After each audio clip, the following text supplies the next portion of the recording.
ban kledur bhabriu jong phi ki pau hangat kong thei biết là bát si ching i ba sha rong hala wai briu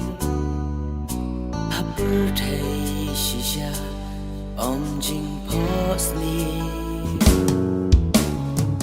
nganai ti hau kan rat baum pli ka lat len ti lada dei kamon jong bangan don lang bat pi nganai ti hau kan rat